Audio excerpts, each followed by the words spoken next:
Hey everybody, this is Catherine. I'm really excited about this episode. But first, of course, I have to do my regular plugs for Patreon and the newsletter. So Patreon is at patreon.com/smartmouthpodcast. And the newsletter is at smartmouth.substack.com. Thank you so much to everybody who's been doing a paid subscription to the newsletter, making progress towards it being sustainable. So I really appreciate everyone who's chipping in to get it off the ground. This week's guest is Noah Cho. He's a food writer and an English teacher, and he is on Twitter at Noah Reservation. Do you get it? Noah Reservation. He's also on Instagram at Noah Reservation, and he's a great follow, so go ahead and do that. And now, on to the show.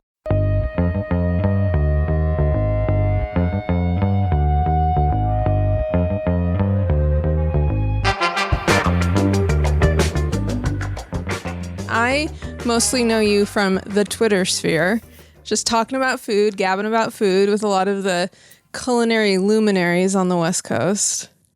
Am I talking to culinary luminaries on the West Coast? I guess I am. I guess some of them, yes.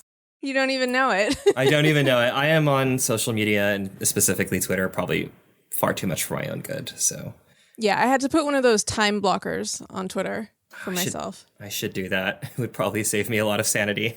Yeah, it probably would. I think it's been good. It's only been for like less than a week, but I think I'm getting more done. Not productivity? Yeah, well, you know, I actually in this economy? Right. Productivity, I don't know if I even agree with it, but I also know that I don't get anything by just doom scrolling all day. So yeah, or did you see that awful tweet that was like, "You're not doom scrolling, you're hope questing"? Did you see that? It was like some poet. No. It was the most terrible thing I've ever seen in my life, and it made me really upset. Oh my God, that's such a bummer. Yeah. That is, I thought you were going to reference that tweet where a woman posted a picture of Hainan chicken and said how sad it was that it existed. Oh, yeah. That actually had a really nice resolution that I was happy about, where she was like, oh, you know what? This was a mistake, and I admit it, and I'm happy to learn more about it. And that's the resolution you're looking for when a food argument erupts on Twitter. Maybe the one you're looking for. I think it's not the one that a lot of bystanders are looking for. Probably not. Probably most people are like, what is Hainan chicken and why should I care about it? No, but it was good because people did come for her pretty hard. But once she apologized, everyone was like, okay, cool. Which, as we all know, you don't often see on social media. No, definitely not. Yeah. And I think it was like a genuinely honest mistake. And, you know, to be honest, if you were to look at Hainan chicken, it does not look that appetizing, you know, on its own. But those of us that have had it know that it is so incredibly complex and flavorful. But it looks, you know, it looks like poached chicken over rice, which is what it is. But yeah, technically it's what it is. I guess I'm assuming that everyone, I do this too often, everyone has the same brain as me. And that my reaction to seeing poached chicken and rice, I'd be like, why is this for sale? And then I would look into it before I started sending tweets. That is a very logical step to take in 2020 to do research before reacting. Right. I applaud you for doing that. Well, not for all things, just for food, because I personally care. So you also write about food, yes? Yes. I have a ongoing, I don't want to call it monthly because it's definitely not monthly, but it's whenever Nicole Chung, my editor, remembers to push a button and say, like, Noah, it's time for you to turn something in, is when I sit down and actually get it done. But semi-regular column at Catapult called Bad Kimchi. And then, you know, just locally in the Bay Area, I have written for, like, East Bay Express, which is not the magazine that it used to be. It was one of our weeklies.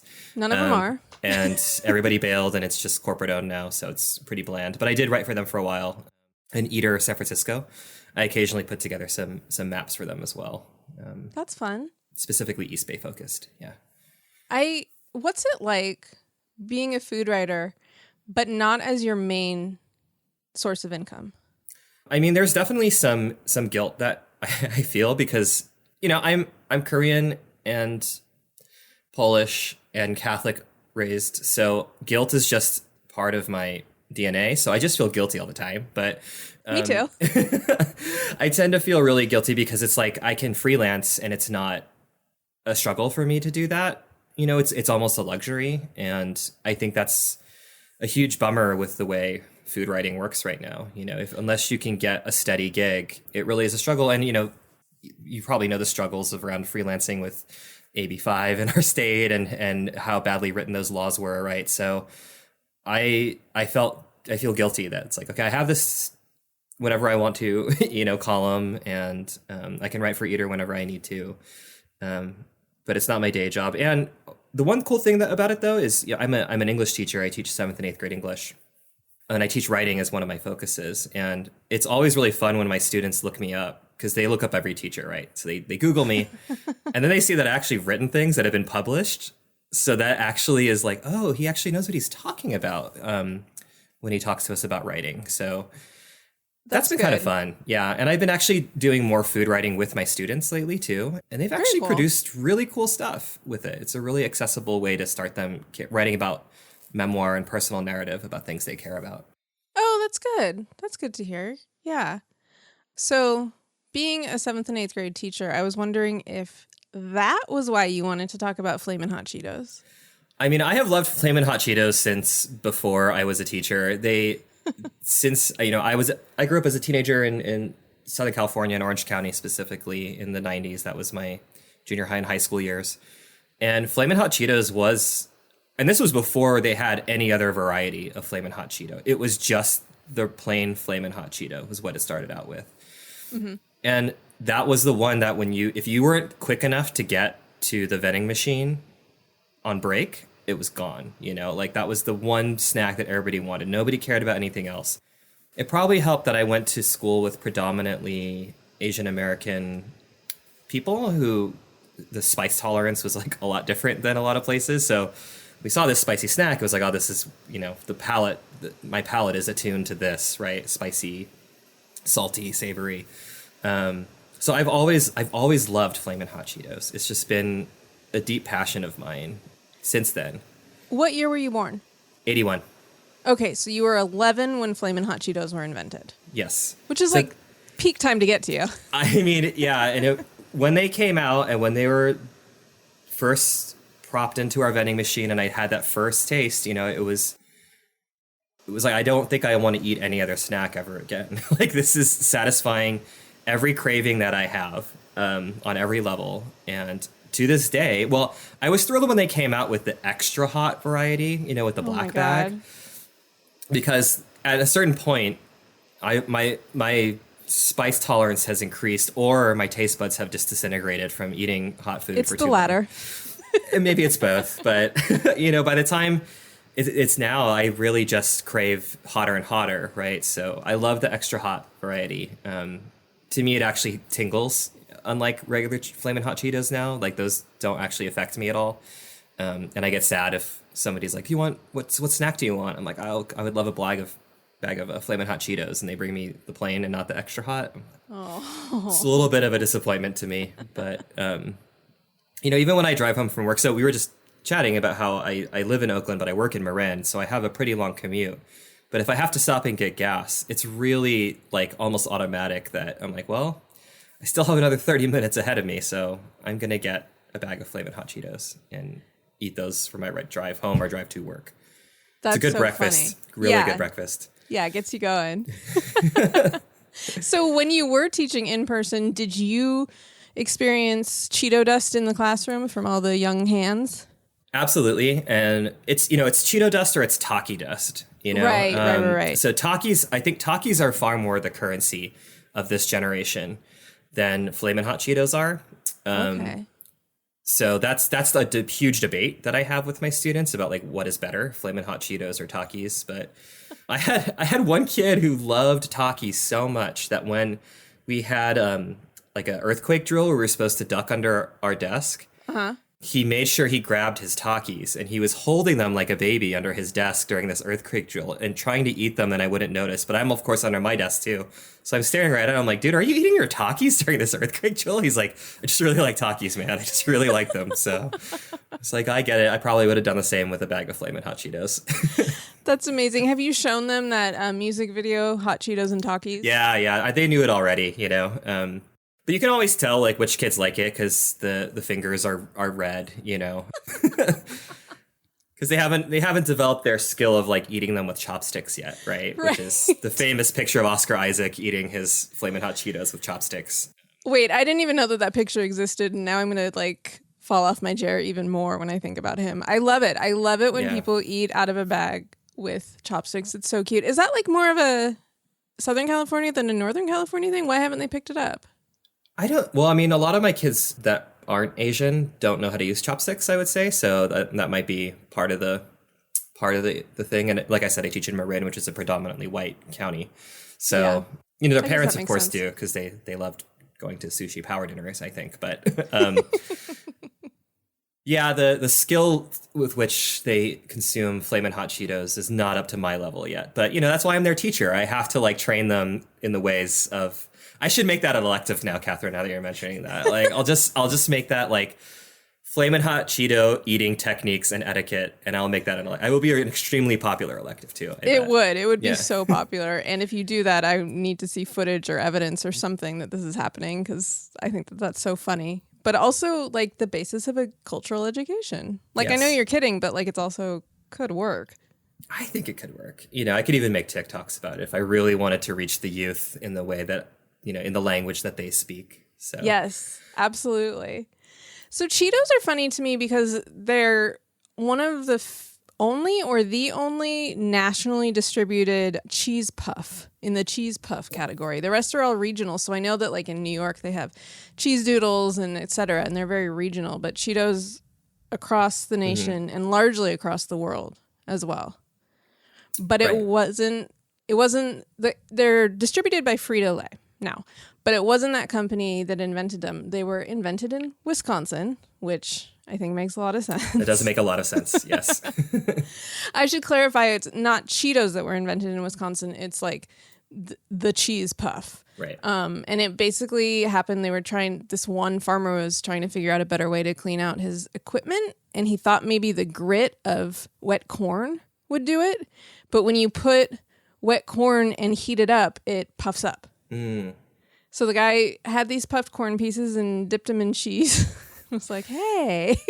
To me, that is extremely logical when you discover a new way to cook a food, to be like, well, can I cheese this, right? Can I cover this or dip it into cheese of some kind? I mean, that's really how, the Europeans invented fondue, I'm pretty sure. They're just like, yeah, can I dip this into cheese? Absolutely. I mean, you are a big cheese fan because you also said ramen with cheese. Right. Yeah. I mean, I love cheese. Because I'm biracial, I don't think I got the gene that, a lot of Asians are lactose intolerant, just because there's not a lot of dairy in the Asian, I should say there used to not be a lot of dairy in the East Asian diet. That has really changed with globalization. So, for example, like Hokkaido, the North Island of Japan, is a bed of dairy in Japan. And there's really excellent cheese like Camembert and stuff that's produced up there that you would never believe. And probably the best dairy in Japan, period, like milk and ice cream, all of that is from Hokkaido. So if you go to an ice cream shop in Japan, they'll be like, oh, we have Hokkaido milk, right? Because it's the only area which has big enough land for cows to graze too, if you think about just the topography of Japan. So Right. Oh, that's fascinating. I had no idea. Right. And I would say largely due to the American occupation of Korea, that's why cheese entered into the Korean diet. And now cheese is really inescapable in Korea if you go. If you watch Mang Chi's videos, she adds cheese to a lot of her dishes that she makes. And spicy with cheese, like a Flamin' Hot Cheeto, it just makes a lot of sense to me. I don't know. Like, we eat pepper jack cheese, right? We like to eat cheese that has spice to it. I think there's something about the cooling effect of dairy with spice that probably makes that very logical. Yeah. If you look at like some dishes in India that use like paneer, that are heavily spiced, I mean, I think it's just kind of a logical pairing. Yeah, I agree with that. So Cheetos in particular are from 1948, which is actually for some reason way older than I thought it was going to be. So Cheetos were invented, probably copying the more northern cheese doodles. They were invented by a man named Charles Elmer Doolin, who's much more well-known for creating Fritos. Yes. Those are his real, claim to fame. He didn't exactly invent them. I would say he perfected it because he actually bought the recipe from someone else for $100, which probably seemed like a good deal to the seller at the time. And my heart hurts for him and his descendants now. Was there a random Disney connection to Fritos somehow? Yes. There is, yes. right? Yeah. So Doolin was an investor in Disneyland. And then he also had a restaurant called Casa Frito on Main Street at first. It moved around a couple times. He had a character. It wasn't a Disney character, but there was a character called the Frito Kid. And you could put a nickel in it. They made a vending machine out of him, and he would like serve you a mini bag of Fritos. And I also found out, they had this Mexican restaurant, Casa Frito, in Disneyland, but it specifically was only selling the canned products that Frito, the company at the time, was making. They were making like canned tamales and things. Yeah. And apparently this restaurant was an outlet specifically for the canned food. Yeah, the tamale too. I mean, like, not to go off on too much of a tangent, but the history of tamales in this country is really fascinating also. I don't know if you've ever read Gustavo Arellano's writing at all, but he wrote, in his book Taco USA, he talks a lot about how the first big Mexican food trend in America was tamales. So that doesn't shock me that they had that. But, this connection to Frito-Lay makes sense to me or like why maybe I gravitate towards them, because I grew up in Anaheim. That was actually literally the city that I grew up in. And that's why I knew there was some vague connection between those two things. And I worked at Disneyland for a long time. And, that makes sense to me why I would gravitate towards that. But. How often did you go to Disneyland before you were an employee there? So when I was in high school, I had an annual pass to Disneyland. So I would go after school very frequently just to go. Like a friend and I would go eat clam chowder in the bread bowl next to Pirates of the Caribbean. There's like a little cafe on the side that has it. We would go eat that and like do our homework, go on a ride or two, and then go home. And oh my God. It was a very lovely childhood TJ experience to have that, Absolutely. I kind of know the answer to this. It was a lot less crowded back in the 90s. It was a lot less crowded. And an annual pass when I bought it in high school was $99. It was $100 for an annual pass. And even at the time, we're like, whoa, that's really expensive. But I know. Yeah. I know. Oh my God. Money has changed so much. Yes. Anyway. Yes. So that means that Cheetos and Fritos are from Dallas. This is actually, Cheetos are the reason why Frito-Lay exists as one company, because Frito invented them, but they sold out so quickly that they realized that they needed bigger distribution. So they joined forces with Lay, and then a decade later, Frito-Lay became a company. So it was Cheetos that did this. The catalyst. Yeah. So, okay. Charles Doolin, he seems, if you just read his bio, he seems like he might have been the most energetic person on the entire planet. He wanted Fritos to be as perfect as possible, so he actually worked on developing new corn hybrids, and now there's a specific hybrid that is made for Fritos. Oh, that's sinister. I know, right? And I suppose for all the corn-based products, which, Cheetos are a corn-based product, he started farms. He experimented with animal feed. He was on the board of a number of companies and philanthropies. He invented machines and products to get his product out quicker. He opened restaurants, grew commodity crops, was the first person to import sesame oil into the country, changed the grocery business. He was the one who had his salespeople go into the store and fill the aisles with his product. He also invented the little thing you see at the register that's just got clips. Oh. It's a vertical line and then the bags are clipped to it. That's him. Smart. He partnered with Disney, as we discussed. He also knew all of his employees. And he was a health nut. This is a dichotomy. So there's this really interesting, I'm going to call it a junk food family tree that weirdly comes from a seed of orthorexia. So are you familiar with Sylvester Graham, the guy who invented the graham cracker? Yes. Okay. And why he invented the graham cracker? Yeah, yes. Big pervert. Yeah. In the 1830s, he invented this cracker that was as plain as could be, and he said that it was almost all the nutrition you need, and also it'll stop you from masturbating. Right. Disgusting person. Wasn't cornflakes something similar to that too? It was with John Kellogg, he had the same obsession. So weird. Yes, so of course, Sylvester Graham would be horrified to learn what graham crackers are now. They are literally sprinkled with sugar on top. But at the time, it was a health food, and he believed in what he and his cohort called natural hygiene. That was the name of a movement. And it was all of this very specific eating rules. And then also the sexuality stuff. So Sylvester Graham, 1830s, slightly less than a century later, a man named Herbert Shelton in the 1920s, he picked this up idea. It had been getting less mainstream attention. There were fewer people subscribing to natural hygiene, but he was super into it. He was very influential. He gave lectures around the country. He had a particular emphasis on fasting. He felt like that was very important, and he actually got sued later in the 1900s because one of his patients at one of his clinics died of a heart attack. As one some does. people, yeah, exactly. You shouldn't not eat. This guy, Herbert Shelton, also ran for president a couple of times on the American Vegetarian Party ticket. Does that still exist? Is there still an American Vegetarian Party ticket? I should look at my ballot when it comes and just double check to see. Not that I'm going to vote for them before you get any angry emails about me throwing away my vote. That's not going to happen. I just want to know if they're there still. I didn't see it on this year's. Maybe they're lurking in local elections or something. Funny you should mention it. I recorded an episode during the primaries where Biden and Warren, et cetera, were still running. And I made some joke about not voting for Biden. And I got the angriest review on iTunes that quoted me. And it's like, well, fuck it, I'm out. And I was like, I wonder if this person listened after the primaries and thought I was saying don't vote for Biden now. Right. Well, I mean, God forbid you have an opinion, too, that you share. Also that. Horrifying. Horrifying.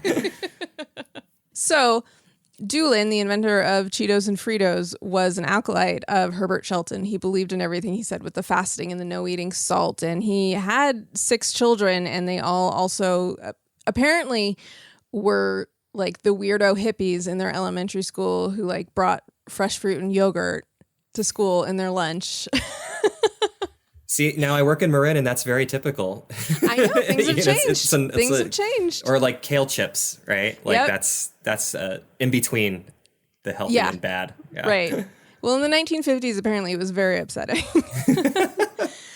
Also, this is like sort of sweetly naive. Apparently, he was just shocked when he found out that people didn't eat chips as one of the side dishes at dinner.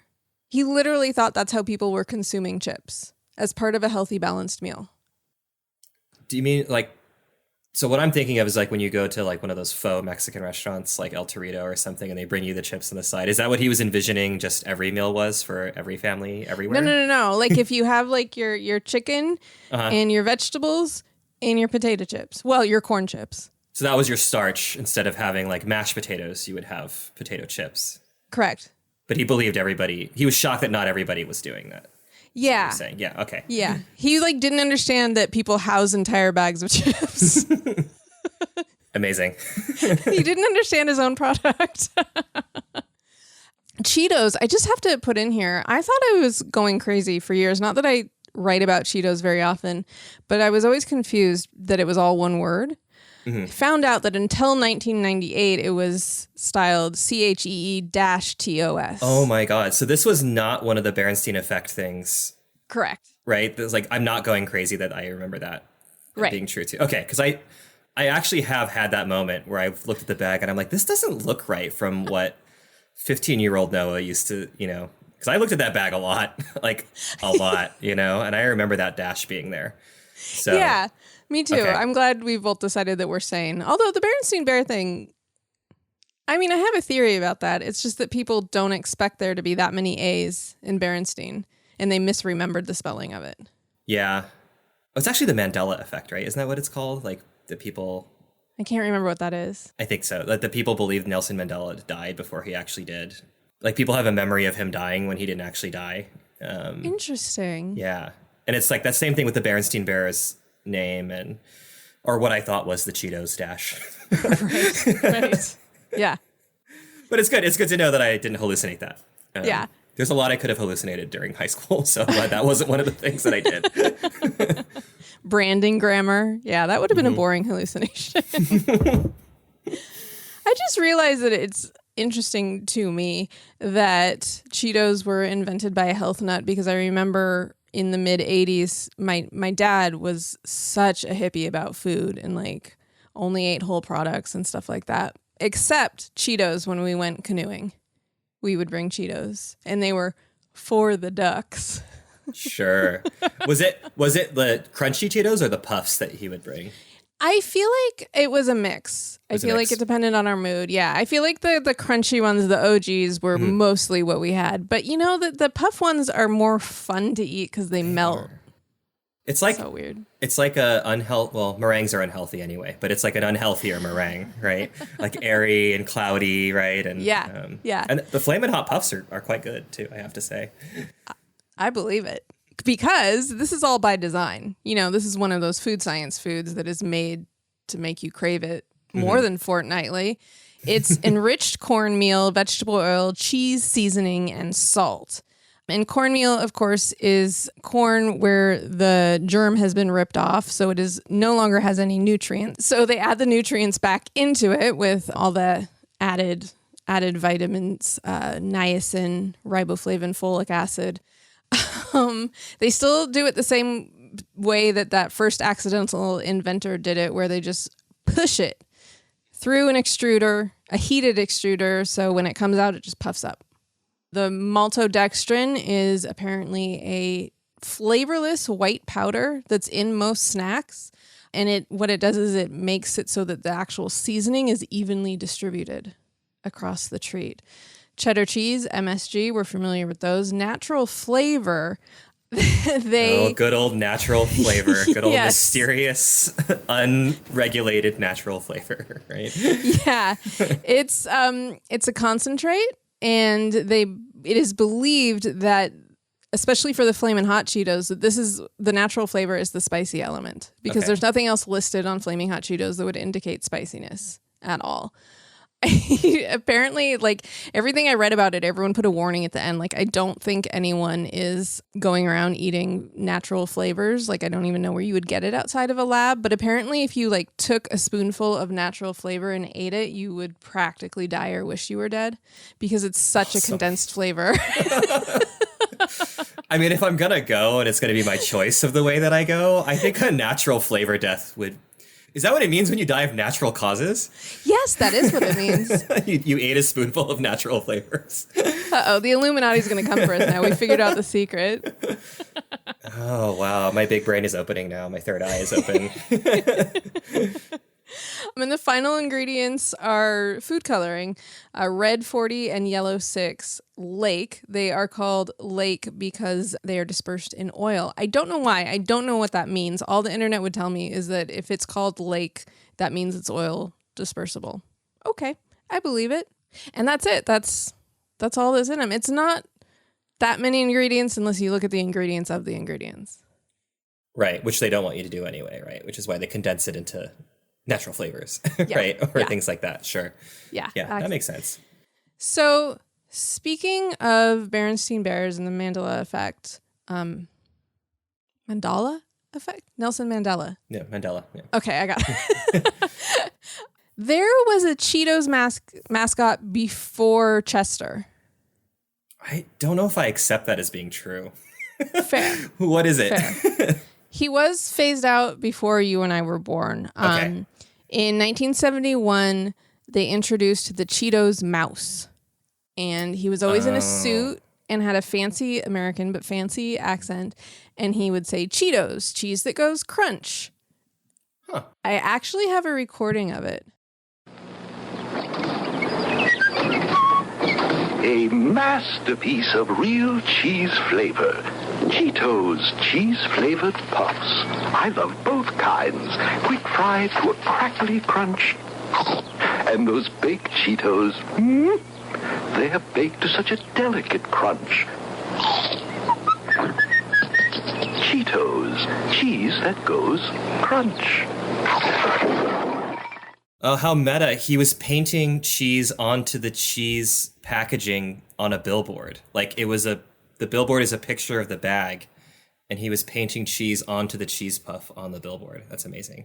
I think they really wanted to bring home the point that there was cheese in this snack. He was cute. That was a cute mascot. Totally cute. He's not as cool as Chester, but he's cute. So yeah. Okay, so I remembered what Chester the Cheetah looked like. I remembered that the commercials exist, but it wasn't until I watched this one that I remembered that he got his ass kicked in every commercial. That was the whole conceit. Cheetos presents Chester Cheetah. I'm Chester Cheetah. I'm just a cool dude in a loose mood. Until I see those Cheetos. Then my cool turns to drool. My style and ease surrender to my urge for the snack that goes crunch. It's not easy being cheesy. Cheetos cheese-flavored snack. Cheese that goes crunch. Okay, so this is from 89 when I was 8 years old, so... Oh, he's very Wile E. Coyote-esque in this. Exactly. Yeah. They just did a Wile E. Coyote thing with him. And so now that you've seen that, like, do you remember those commercials? I distinctly remember Chester Cheetah. I do not remember the Wile E. Coyote aspect of it. And I don't remember him talking like that. I remember his voice being different when I was a teenager than this voice. So they changed their conception of Chester in 1997. Okay. So this might be it. For me, I totally remembered the original commercials and was not familiar with the more contemporary commercials. So they've changed him into like a cool guy. He has a different speaking voice. He now, I guess all of the commercials are about him fucking with people. I guess that's what Cheetos makes you want to do. I guess so. So one of the commercials starts with two ladies arguing in a laundromat. One of them walks away, and then Chester shows up, and he's like, you know, that's her whites in the wash right now, right? And so the woman throws a Cheeto in with the other woman's whites. Whoa, so he's kind of like the devil on the shoulder type character, right? He's like, I want you to ruin this person's life with a Cheeto. And like, we all had the trauma. This is recognizable, right? We've all had the trauma of wearing white or light colored things and getting Cheeto dust on it, or accidentally rubbing your finger when you've been eating, right? Yeah. Like I know it gives it away that I've been eating Cheetos on my drive home because occasionally somebody will spot like a red fingerprint, you know, like on my steering wheel or something. Or like, have you been eating hot Cheetos again? I'm like, no. Yes. Chester made me. Chester told me I would not survive my drive across the Richmond Bridge unless I ate a bag of Flamin Hot Cheetos. And you could have been right. So I guess the reason that they changed this is because they found out in the 90s that their customer base isn't children, or wasn't at the time. 60% of all Cheetos were consumed by adults. So I feel like I was wise beyond my years then that I was eating them? Absolutely. Okay. Yeah, that's what that means. I do think, though, that probably since Flamin' Hot Cheetos come out, that's probably changed, but I didn't see any more recent stats on that. Well, I mean, like you were saying that it was kind of like your dad's preferred snack, right? When you would go, if he was going to eat something unhealthy, right? Like it was Cheetos. And my mom loved the Puffs. Okay. All through my childhood. She loved them, you know, but more than I did. Huh. Yeah, but now I'm wondering, you know, since we only ate the Cheetos when we were canoeing on a lake, did he literally have to like go out into the middle of a lake to eat them in shame? Is that what that was about? I mean, I get it.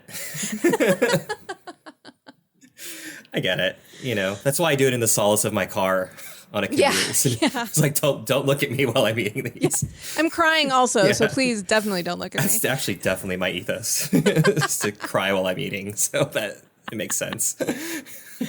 Oh, man. So the invention of Flamin' Hot Cheetos is actually pretty amazing. I love this story so much. Yeah. So I had no idea. I got so excited when I came across this. So there's a man, his name is Richard Montañez, and he grew up mostly in Southern California. His family immigrated when he was a child, and they came to California and worked on a farm and were very poor, living one room with about a dozen people in it. So he was embarrassed when he went to school because his mom made him burritos for lunch, which is a very typical experience in the U.S. of bringing something different to lunch and it terrifying you and causing trauma. This is what happened to him. He told his mom, and then she had what I think is like a very interesting, neat idea. He asked to get sandwiches instead, and she said no. And she made him 2 burritos and told him to take a burrito and make a friend and give the burrito to a friend. I think that's cool. That's really cool. And in the East Asian community, when they talk about food, that's, the lunch trauma is a big one. That's a long-standing one. But I think, it does shift over time, right? And of course, I think now most kids in California would be pretty thrilled to be sent to school with a burrito for lunch, Yeah. right? And you just think of the ubiquity of, even a gas station burrito or Chipotle or Taco Bell, and just how normalized that is. It might seem outlandish now to think about somebody turning their nose up at that, but it makes sense. Like that resonates with me, of course, right? So, Yeah. So he didn't do that though. Instead, he started selling the burritos. well, he learned a lot about capitalism just from just a few years in the US. Really did. He really did. He caught on quick. Yeah. So this is like sort of a tangent, but when I was in high school, a friend of mine used to crush ramen noodles with the seasoning packet and sell it to white kids. And they were like, what is this snack? And so that reminds me of the same thing, right? It's just like how there's always that one entrepreneurial kid who looks at, there's a vacuum here, I'm going to take advantage of it, right? Yeah. Yeah. The one at my school was not food related. It was selling Tamagotchis. Oh, yeah. The other one was, there was the kid, when I was in middle school, there was the kid who his parents let him buy parental advisory CDs, like CDs that had the big, I don't know if that's even still around, that sticker, but, it used to have used to have the parental advisory sticker on it because there was bad language. So there was the kid who would sell the CDs to us at a hugely marked up rate. But I really wanted Snoop Dogg's Doggy Style because I wanted to know what everybody was talking about. So, of course, I paid $30 for this CD. Oh, my God. Yeah, of course. That's not a joke of a markup. No, but I was desperate because everybody was talking about it. And my mom was such a hardcore Catholic and was so strict about regulating the media that I consumed that I had to hide it. I had a special drawer in my room where I had my Snoop Dogg CD and my Warren G CD that I would take out and listen to Regulate under the covers in my bed and learn the lyrics to it. That's adorable. That's fun. Maybe kind of nerdy. Sure. But all kids are nerds in one way or another. That is true. So Montañez, as an adult, was working as a janitor at the Cheetos factory in Rancho Cucamonga, which is in Southern California. And then one day, one of the machines broke and it wasn't dispersing the cheese powder onto the puffs. So it was just spitting out naked puffs. And he brought a handful of it home. He's like, I wonder what other flavors you can put on that. And just put chili powder on it and tasted it and was like, oh, this is really good. So it was just his idea. He was someone who had dropped out of school in 4th grade. I guess the burrito selling didn't sustain him for very long, his enjoyment of the school day. So he created his own seasoning, and then he had his friends and family and even his coworkers try it, and everyone liked it. So the president of Frito-Lay had sent out one of those employee videos that was we're all a family and I want to hear from everyone. And he believed that. He thought it was so real. Yeah. That's so sweet. So he actually called the president of the company, and he gives credit to his the president's executive assistant for actually putting him through, because apparently they had a very who's on first conversation about who he was. He said, I work at Rancho Cucamonga, and she was like, oh, you're the VP in charge of the plant. And he's like, no, I work in the plant. And she's like, oh, are you the manager? And he goes, no, I'm the janitor. And she put him through anyway. And the guy picked up. He actually did it. And then he's like, your idea sounds good. I'm going to go out. You're going to give me a presentation. Richard barely knew what a presentation was. He went to the library, checked out books about what a presentation was.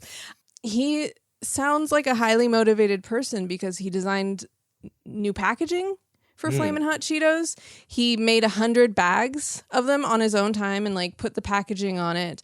And he went after specifically like a marketing and sales strategy that would appeal to Latinos. So it worked. They decided to make it. He says that there's a lot of people who still don't like him because they don't like that a janitor became a VP on the strength of an idea. But Flamin' Hot Cheetos is now the biggest selling item in the company, specifically the Flamin' Hots.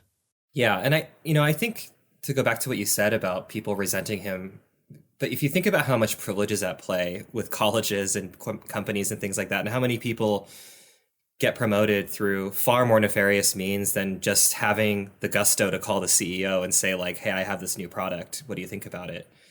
And like you said, it's now, I mean, Flamin' Hot Cheetos are pretty ubiquitous at the snack aisle everywhere, right? And it's not just Cheetos that have it. It's like Doritos and Fritos and Funyuns and, Corn Nuts and, even Taco Bell got in on the Flamin' Hot game, right? With the shells for the Tacos Locos. So I think, he did deserve to be promoted because he had far more qualifications from just gusto. Yeah, absolutely. Like he had the idea. I guess he like asked salespeople if he could come along on their routes too, just to see. Also, when they put the practice batch out, he like had everyone in his family go to all the corner stores and buy all the Flamin' Hot Cheetos. And like, as they were buying them, be like, gosh, I really like this new product. And it worked. So this is a man with a lot of ideas. It's a true rags to riches story. And me being all socialist, anti-capitalist that I am, I'm a little bit like, yeah, but it was for Flamin' Hot Cheetos. But like when I'm not being an uptight bitch, it's a very cool story. Well, I mean, but it's also somebody who understood the system in a really interesting way without,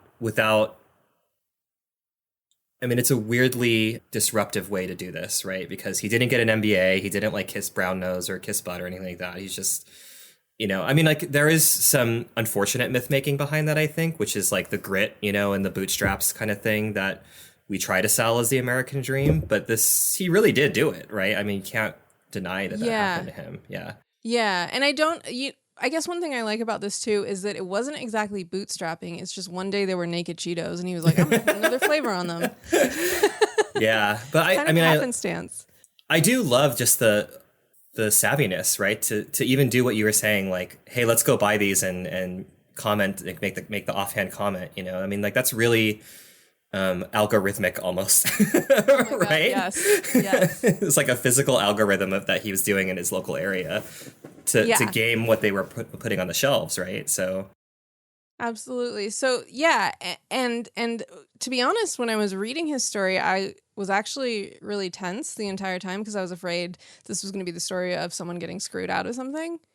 But like the Frito guy, right? Like that you were saying earlier that sold it for $100. Yeah. Yeah. That was probably more of an honest accident. I was afraid because I do think it's probably happened a million times that an employee has a great idea and then they take it and run with it and don't give any credit to the person. I mean, that's what happened with, so I'm a comic book nerd too. And that's exactly what happened with Superman when he was created. Oh, really? By Jerry Siegel and Joe Shuster. Yeah, they sold everything about Superman to DC Comics for $100. And I think they're still fighting to this day to get DC to give them like anything. Oh my God. Like anything at all, for the success they've had off the back of that character. So yeah, I mean, I think that happened. Like, I think you're right. Like, I think if you're looking at the story of this man, you are waiting just because of the inevitable American capitalist machine. You are waiting for the moment where somebody's fucked over, right? And that their idea is stolen from them and they are forgotten until a podcast decides to talk about it and dig it up and give them the right credit, right? It's almost like a You're Wrong About episode, right? Yeah, You're wrong about Flamin' Hot Cheetos. Yeah. I feel like sometimes I'm the You're Wrong about food. That's awesome. And that's like totally what we need or what I need in my podcasting. Well, I agree. It's what everyone needs. Yeah, so another thing about the marketing I noticed back when I was a full-time food writer is that Flamin' Hot Cheetos sponsors the food vendors at fairs, like state fairs and county fairs. And I know that it's an official sponsorship because, for one thing, the branding is everywhere. And two, they're usually using just Flamin' Hot Cheetos crumbs. And I don't believe that they have someone back there smashing Cheetos all day. I believe they receive them in crumb form. And is that to like coat like a corn dog or... Exactly. They coat everything with Flamin' Hot Cheeto dust. See, I have long desired for them to simply just sell the dust, you know, in the store. Become a food vendor. Easy. Yeah, because I would sprinkle that shit on everything if I could, you know, like I would sprinkle it on Brussels sprouts, you know, I would sprinkle it on bacon that I'm, you know, caramelizing in the pan. I would put Flamin' Hot dust on anything, and I would be really happy about it. Both of those ideas sound totally reasonable. So I've been perplexed as to why they have not just simply sold the dust in stores. I wonder if they're worried that people are going to reverse engineer it or something. I don't know. Probably not, right? I wonder. I mean, maybe, but there have been kids having to go to the doctor, sometimes the emergency room, because they get ulcers from eating not just Flamin' Hot Cheetos, but like you said, all the spicy snacks now are ubiquitous. Mm-hmm. And, you know, some tweens can't self-regulate, and then they end up getting really sick. I mean, I can't self-regulate as an adult. Right. So I'm actually shocked I have not knock on wood, that I have not wound up in the emergency room yet with an ulcer from my spicy snack and spicy food addiction. Yeah. I guess you could also get gastritis. And there was one doctor who's a gastroenterologist, and he says now he sees 100 children a month. And it's usually always, he thinks, because of the spicy snacks. And they have been banned sometimes in some schools. You may be familiar with this, but it's not a health thing. It's the fingerprint thing. It's also like, I can also imagine it being like a not a bullying, but like just a power cachet thing, right? Somebody having a bag, somebody not having a bag, and being willing to share it or not share it. But, you know, we were talking about black markets that schools naturally develop, and I'm imagining that any school that banned this, all that happened was some kid then decided, you know, I am going to be the black market Flamin' Hot salesperson. Went to Costco with his parents one weekend and was like, I have an idea. I'm noticing there's a hole in the market right now that I need to take advantage of.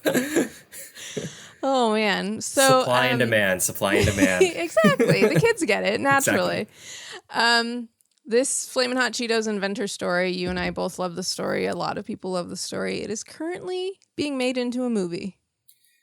I mean, it makes sense. We're talking about the slow crush and march of capitalism, that any money that can be made off of what is supposed to be just an inspiring story, people will try to turn a profit on that too, right? So there we go. I wonder if it's still being made, though, because the announcements were in 2018. I wonder if they got...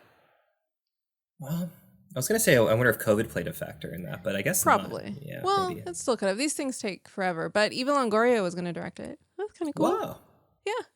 I would still watch it when it came out, just out of brand loyalty. That's the capitalist tentacle wrapped around my brain with Frito-Lay as a brand, that I would be like, I need to watch this movie because I care about this product.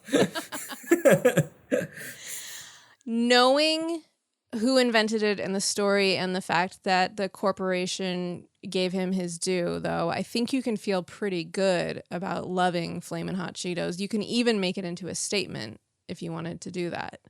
I mean, I think I was doing that without even knowing that I was doing it. I would like to just pat myself on the back for that. That is why I got addicted to them to begin with. I'm like, I need to celebrate the rags to riches story that this represents by eating this product all the time. But no, I do like that quite a bit, you know, and I do what you were saying about the fear of reading into the story and being deathly afraid that this company was going to destroy this person and make money off their product, and that didn't happen. That is pretty cool. Yeah, a rare bright spot in capitalism. But it might be the one that capitalists point to and say, like, well, I mean, here is your example of it happened once, it can happen again if you work hard enough. Right, exactly. He gives back to the community in a real way. Like, he sounds like a very good person, which is also awesome. Always nice. Yeah. Yeah, and I know he goes around and does like a lot of public speaking engagements too. Like when I've looked into him in the past, I've seen that and oftentimes he does it like for free. Like he'll go to a school or something and just do that. So Yeah, absolutely. And I saw pictures of him like at meet and greets signing people's bags of Flamin' Hot Cheetos. I would absolutely have him do that. If I ever got lucky enough to meet him, I would bring the entire family of variety, with me. So I'm like, okay, here's the Flamin' Hot Funyuns, and just hang on for a second. Oh, I think I have the Doritos back here. I'm going to grab those too. Yeah, I would absolutely have him do it. That makes sense. Why not? Flamin' Hot Cheetos fandom. It's like as legit as any other fandom. It's my favorite fandom, honestly. Well, thank you so much for coming and talking to me about Flamin' Hot Cheetos. Thank you for having the idea, because when I started researching it, I had no idea that it was going to be like, in particular, these two very motivated men, and one has a weird story and one has a heartwarming story. So actually the backstory of Flamin' Hot Cheetos is awesome. Thank you for having me on. This is really, really a huge amount of fun to talk about. One of my favorite things in the whole world. And we gon' show y'all what we be snacking on. You dig? Okay. Hot Cheetos and Takis. Hot Cheetos and Takis. I can't get enough of these Hot Cheetos and Takis. Got my fingers stained red and I cannot get them on me. You can catch me in my coat eating Hot Cheetos and Takis. Pop. Snack, snack, snack. Crunch, snack, snack, snack. Munch. Hot Cheetos and Takis. Thank you for listening, everybody. I have to apologize. The name of the restaurant is not Casa Frito, it's Casa de Fritos. Just wanted to clarify that because it was really bothering me that I said it wrong. Also, there's a podcast called The Passionate Few, and Richard Montañez was interviewed on that. I haven't listened to it, but it's probably a good interview, and there's a link to it in the show notes if you want to listen. My sources, which are also in the show notes, were Slate, The Guardian, Lowrider, Variety, Wired, NPR, and the Texas State Historical Association. Join me on Instagram at SmartMouth Podcast, on Facebook in the private SmartMouth group, and on Twitter at SmartMouthPod. The Patreon is at patreon.com/SmartMouthPodcast, and the newsletter is at smartmouth.substack.com. SmartMouth is a production of Table Cakes, a woman-owned Los Angeles-based podcast company. SmartMouth is hosted and produced by me, Catherine Spires, and engineered by Mika Grimm. Check out all of our shows at tablecakes.com. A Table Cakes production.